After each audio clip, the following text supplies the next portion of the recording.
Former Chicago Alderman Ed Burke learned his fate in court this afternoon, months after the 80-year-old was convicted on all but one count in his historic federal corruption trial.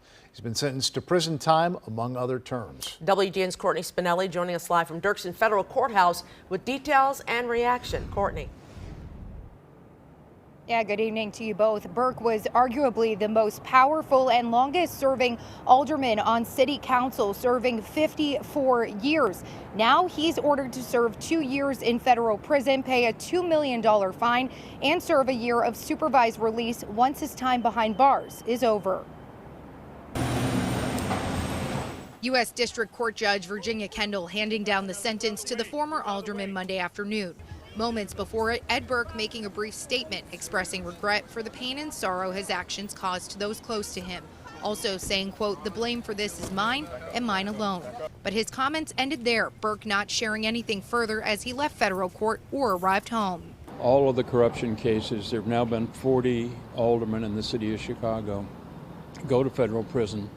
And it's become standard for judges to want to make sure that there is prison time. Political analysts argue the sentence isn't overly harsh. Unlike the sentence in the Blagojevich case, where the former governor was given 14 years in prison, prosecutors recommended a longer time behind bars, arguing Burke exploited his office for private gain. Meanwhile, Burke's attorney highlighting the good deeds he did over his long career, along with the letters of support received by the judge, saying, quote, "We implore your honor to give consideration to it, and you must." One of those letters from Alderman Nick Sposato. Just give him a little support. As you know, everybody turned their back on him. I'm not one of those guys.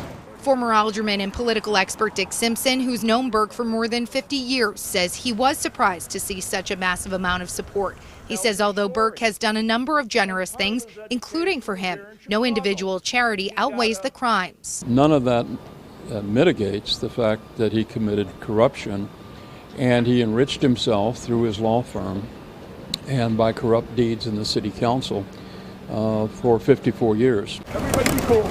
In December, a jury found Burke guilty on 13 of 14 counts, including racketeering, acquitting him on one extortion conspiracy count. Over the 6-week trial, prosecutors focusing on 4 schemes the government says Burke used to enrich himself and win favors for friends. If we're not signed up, I'm not going to do any lifting for this guy. Key evidence included secretly recorded conversations. this is not the end of the road for Ed Burke right now.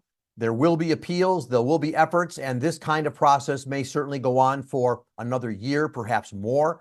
Simpson says he doesn't believe there are grounds for overturning the case as a whole. However, a pending case in Indiana's Supreme Court where the former Portage mayor appealed his conviction for accepting a bribe could potentially affect several of the charges Burke was convicted of, but not all, he says. They're hoping that that will cause a couple of the convictions or indictments that he was found guilty of to be tossed out because the definition of corruption may narrow.